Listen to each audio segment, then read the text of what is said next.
Mesdames, Messieurs, bonsoir. Soyez les bienvenus dans ce journal. Les titres ce soir. Un sondage d'abord qui place la droite en tête du scrutin des régionales. La gauche n'arriverait qu'en deuxième position. Au sein de la gauche, le PS fait ses premières propositions de campagne. Les transports scolaires gratuits à partir de 2017. La mesure coûterait 10 millions d'euros par an. Les communes à la recherche de toutes les solutions possibles pour faire des économies alors qu'elles subissent de plein fouet la baisse des dotations étatiques. Une des solutions, les mutualisations. 2 communes en Indre-et-Loire annoncent leur volonté de fusionner. Samblançay et Saint-Antoine-du-Rocher, dans le nord de Tours, pourraient devenir une seule et même commune en 2016. Et puis une exposition à la fin de ce journal. Des œuvres grand format se sont installées à Beaulieu-les-Loches, de l'art contemporain qui s'inscrit dans le paysage. On le verra. On ouvre donc ce journal avec ce sondage IFOP sur les régionales. À 2 mois du scrutin, il place la droite en tête des 2 tours de l'élection. 35% des voix au premier. FN et PS sont au coude à coude. 23% pour le FN et 22% pour le PS. Au second tour, l'union de la droite et du centre serait en tête avec 40% des voix. Mais cela reste serré avec une gauche unie. 36% des voix au second tour. Une triangulaire pour ce second tour, puisque le Front National serait qualifié donc pour ce second tour et arrivera en 3e position avec 24% des voix. La campagne des régionales, elle a débuté. Le Parti socialiste fait ses premières propositions en direction de la jeunesse. L'équipe de François Bonneau promet des transports scolaires gratuits après 2017, année de transfert de cette compétence à la région. Des transports gratuits, la mesure coûterait 10 millions d'euros par an. Romain Delville. Dans les 6 départements de la région Centre-Val de Loire, les 6 listes socialistes ont annoncé en même temps leur engagement des transports scolaires gratuits, et ce pour la rentrée 2017. Le transport scolaire représente dans la région 100 millions d'euros, pris en charge la plupart du temps par les communes ou les communautés de communes. Mais dans 10% des cas, il est assumé par les familles, et ce sont ces 10 millions d'euros que les socialistes souhaitent que la région prenne en charge. Ça représente pour celle-ci une moyenne de 150 euros par an et par enfant. C'est un geste très très fort en direction du monde rural, puisque c'est lui qui est principalement concerné par cette mesure, les familles et le monde rural. Aux côtés de Jean-Patrick Gilles sur l'affiche et derrière la table lors de la conférence de presse, Cathy Munch-Massé. Cette mère de 4 enfants, engagée au PS depuis l'âge de 16 ans, a longtemps travaillé à la protection judiciaire de la jeunesse. Elle dirige maintenant une association consacrée au handicap. Ce qui m'intéresse, c'est les sujets des personnes qui sont au bord du chemin, cette question d'un territoire et des politiques qui peuvent faire une place à chacun, une place adaptée et mettre le pied à l'étrier à chacun pour avoir une place dans la société. Autre profil, Isabelle Gaudron siège au Conseil régional depuis 1998. Une région, une collectivité qu'elle a vu évoluer dans ses prérogatives, passant du rôle de promoteur à un rôle de moteur. Sur la formation professionnelle, on a boosté la possibilité des personnes de pouvoir être en formation professionnelle, de se qualifier. On a encore beaucoup à faire. Donc c'est ça ce qui nous motive, c'est de pouvoir continuer ces chantiers qu'on a commencés. Pour les socialistes, l'engagement de rendre les transports scolaires gratuits entre dans la lignée des manuels gratuits au lycée, décidé par la gauche en 1998. Et de répéter à satiété qu'en matière d'égalité des chances à l'école, la droite et la gauche, ce n'est pas pareil. Et la droite de son côté prépare son programme dans le cadre des réunions d'avenir. La droite et le centre qui ont un peu de mal à former leur liste en raison du respect des équilibres entre les forces politiques et entre les territoires. On parlait de la possible candidature de Serge Babary, le maire de Tours. Eh bien, il y renonce malgré qu'on lui ait proposé une place. On en parlera tout à l'heure avec lui puisqu'il est notre invité ce soir. Dans le reste de l'actualité, l'interpellation par les gendarmes d'Indre-et-Loire de 3 hommes originaires des pays de l'Est, implantés en région tourangelle. Ils ont été arrêtés en région parisienne alors qu'ils tentaient de quitter le territoire avec un butin de bijoux et d'appareils multimédia. Ils ont été incarcérés. À l'origine de ce butin, des cambriolages commis dans les communes proches de Tours. Des cambriolages, cela dit, qui sont en baisse en Indre-et-Loire. Moins 18% sur l'année 2015, conséquence notamment de l'opération Tranquillité Vacances. Ce dispositif étendu à l'ensemble du département et qui consiste à faire surveiller votre domicile par les forces de l'ordre lorsque vous partez en vacances. 3000 foyers sont inscrits et sont ainsi surveillés lors de patrouilles cet été. Seul un cambriolage sur ces 3000 domiciles surveillés. Les forces de l'ordre qui doivent lutter contre les bandes organisées. Qui viennent de Poitiers, qui viennent de la région Île-de-France, qui viennent des pays d'Europe de l'Est, voilà, qui essaiment le territoire, notamment en zone rurale, et qui se livrent à des cambriolages en série. C'est un des problèmes contre lesquels la gendarmerie a le plus de fil à retordre. Voilà.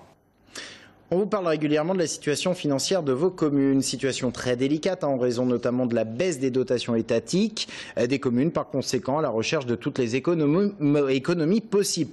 Et à ce sujet, 2 communes annoncent leur volonté de fusionner. Elles se situent dans le nord de Tours, Samblançay, environ 2000 habitants, et Saint-Antoine-du-Rocher, un peu plus de 1000 habitants, travaillent pour une fusion en 2016.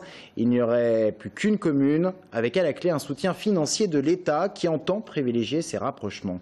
Anaïs Michaud. Samblançay, Saint-Antoine-du-Rocher, 2 communes limitrophes, 2 maires sur la même longueur d'onde. Aujourd'hui, l'État nous baisse de façon drastique les dotations. Il est absolument nécessaire de trouver des solutions, alors des solutions d'économie, et en se mettant à 2, on peut faire un certain nombre d'économies. Bien évidemment, c'est une carotte que l'État a mis en place, c'est une solution, mais nos dotations ne diminueront plus pendant les 3 années à venir. C'est important, c'est de l'ordre de 80 000 € par an. Une commune nouvelle qui pourrait s'appeler Saint-Antoine-Samblançay. Les 2 mairies conservées, un maire principal, un maire délégué. Rien ne changera pour les administrés, assure-t-il. Mais déjà, des voix s'élèvent contre le projet. Un collectif dénonce la méthode. Nous ne sommes opposés à aucun mariage, ce qu'il faut être bien clair. Le seul inconvénient de ce mariage, je dirais, c'est cette rapidité d'action. Pour nous, il n'a pas été travaillé, il n'a pas eu de concertation avec les habitants et il est fait dans la précipitation. Et donc, nous avons besoin de réfléchir et de comprendre les tenants et les aboutissants de ce mariage, les inconvénients et les avantages. Les 2 maires disent avoir suivi à la lettre le protocole établi par l'Association des maires de France. Un courrier va être distribué aux administrés avec des informations et un bulletin à retourner avec des éventuelles remarques. S'en suivront des réunions publiques pour un mariage prévu au 1er janvier 2016. L'enfer ou le quasi-enfer à présent des riverains d'une rue de Tours, la rue Chanoineau, située entre le boulevard Béranger et les Halles de Tours. Le quotidien de ces riverains, le passage de 300 bus par jour dans les 2 sens de circulation. Une situation héritée de l'arrivée du tram, les bus empruntant dorénavant le pont Napoléon en place du pont Wilson. Ces riverains se sont réunis en collectif, ils réclament l'arrêt d'un sens de circulation. Sabrina Meloult.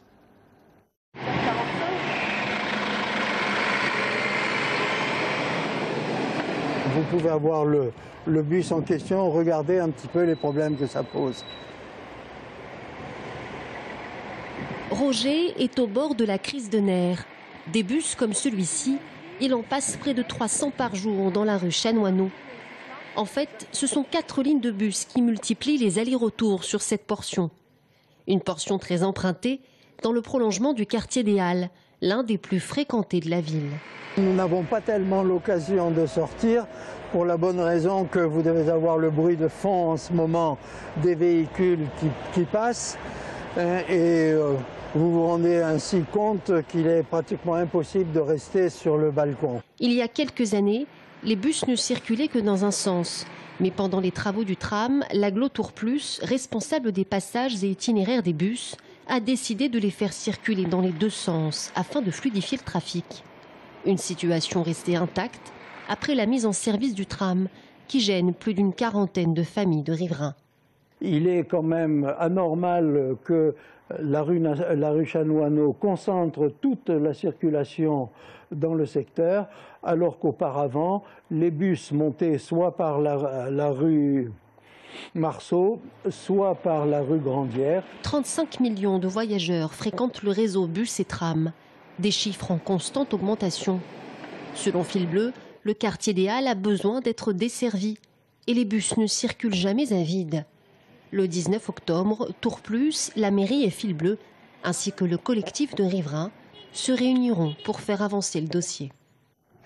On prend maintenant la direction du Lochois. On se rend à Beaulieu-les-Loches exactement, qui accueille une exposition d'art contemporain, des œuvres grand format à découvrir en extérieur. Une exposition qui fait le lien en fait entre les villes de Beaulieu et de Loches. Audrey Champigny.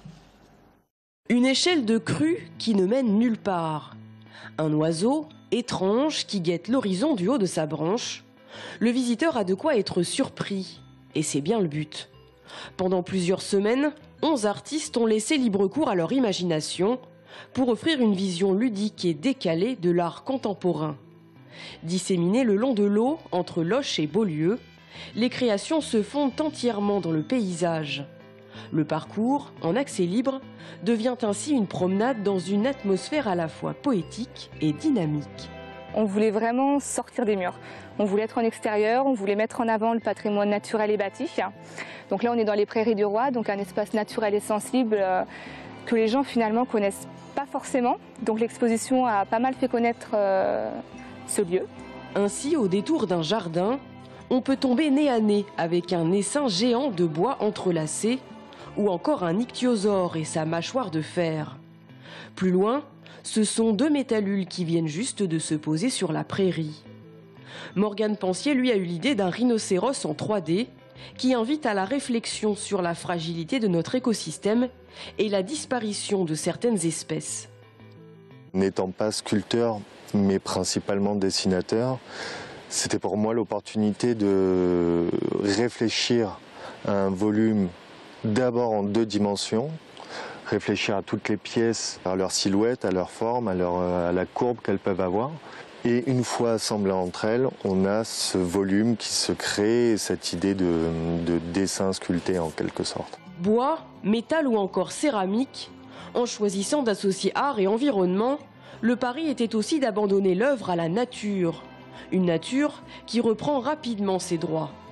On n'avait pas imposé aux artistes le fait que les œuvres tiennent dans la durée. Voilà, il fallait que ce soit 4 mois. Si au bout des 4 mois, les œuvres sont vraiment dégradées, voilà, c'était pas un souci. Surtout que bon, on a quand même eu une tempête, il y a eu de la pluie cet été, voilà.